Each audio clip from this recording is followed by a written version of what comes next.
Hello kapatpat, tara, magbadiyan canyoneering adventure.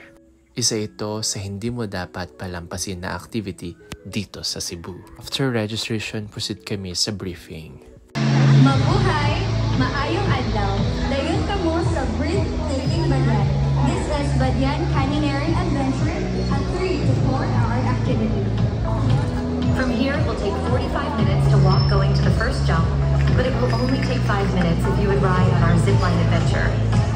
Badian Kawasan Canyoneering Adventure includes an amazing combination of adrenaline-pumping activities like trekking, jumping, swimming, and water sliding. And please wear your helmet and life vest always for your safety. Always listen to your tour guides for the safety instructions. Please remove your accessories, which we are not liable for any losses. Place your important things in your dry bags to avoid damage. If you have any injuries or health conditions, please tell your tour guides for safety assistance. For jumping, one-step jump and don't hesitate to jump. Leave no trace behind. Always bring your garbage with you. Do not disturb the natural environment and smoking is not allowed. Thank you for listening, and you can now proceed to your adventure. Love breathtaking Badian. Love the Philippines. After the briefing, mas pinili namin ang maglakad for us to have a warm-up activity. Estimated time ng walking is 45 minutes away papunta sa starting point ng Badian Adventure. So kasama natin dito si Chamalu, Kuya Celso, and other clients from Amabi. And after a long walk, andito na kami sa starting point ng Badian Adventure. Nakaka-excite ang activity yet may risk. However, may tour guide naman tayong kasama na i-assist tayo. So, ito na. For the first jump, 1, 2, 3. Hindi naman tayo adventurous na tao, pero nakaka-overwhelming yung ganitong activity.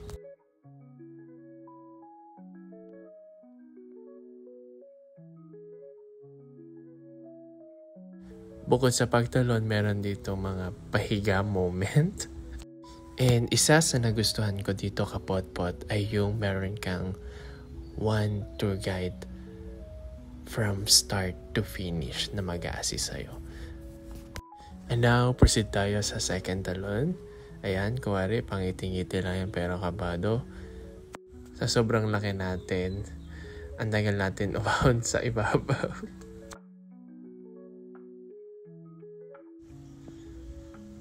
And now, relax muna tayo since medyo nakakapagod yung paglalakad at pagtalon. So, higit-higit tayo dito ng tour guide.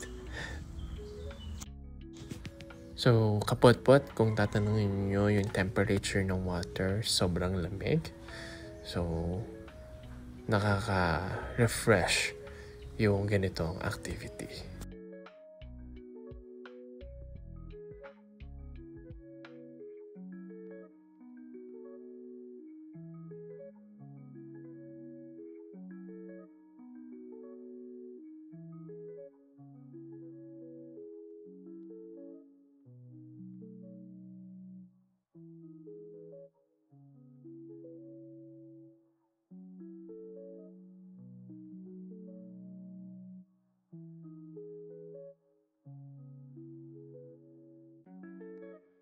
Eh, nasa third talon na tayo. This time, medyo mababaw lang yung tatalonan natin. And now, proceed tayo sa second pahiga moment. Paagos muna tayo. This time, iba naman yung gagawin natin kapot-pot. Itutulak tayo ng tour guide sa baba. And yung ating fourth talon, dito medyo nag 50-50 ako kasi medyo hindi okay yung pwesto ng pagtatalonan, but kinaya natin. So kapot-pot, ito na yung pinakamataas na talon. I mean the distance, which is 7 meters.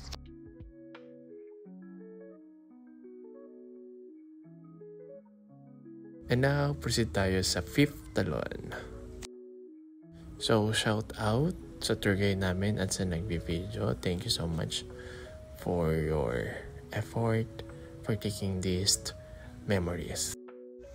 Mababait ang aming tour guide kasi super assist kami from the beginning until the end. So, we feel safe kapot-pot kasi super assist kami ng mga tour guides. Even sa paglalakad, ahawahan ka nila to assist you para hindi ka mapahamak. This time, medyo mahaba-haba yung lalakarin natin papuntang Kawasan. So, yung pinaka-endpoint ng activity na to ay yung Kawasan Falls. So, later makikita nyo kung gaano kaganda ang Kawasan Falls. Kung mayroon kayong kasamang senior, bata, or not eligible for this activity, pwede kayong mag-proceed dun sa second option nila, which is yung diretso na sila pupunta sa Kawasan Falls. Pwede sila daw maligo. So, kapot-pot, kung ang hilig nyo ay adventure, trek, mga ganito activity, so huwag nyo palampasin itong magandang adventure sa Badian.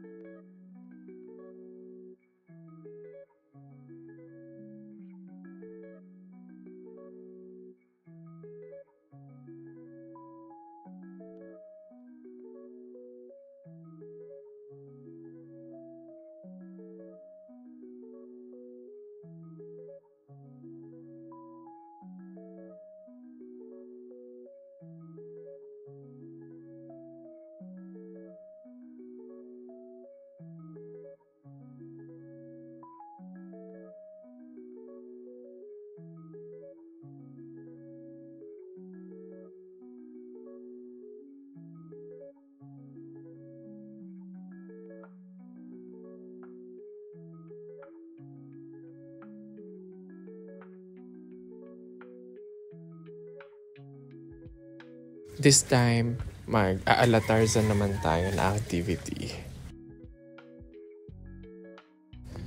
So, hindi medyo okay yung pagbagsak natin dito. Naon na yung likod natin. But it's okay. Since safe naman tayo.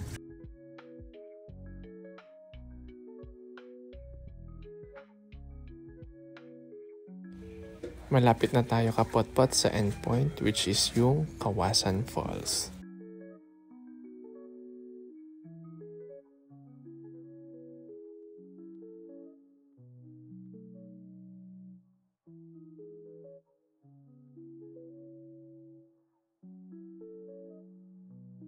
Pagdating nyo, ito ang bubungad sa inyo, ang napakagandang Kawasan Falls ng Cebu.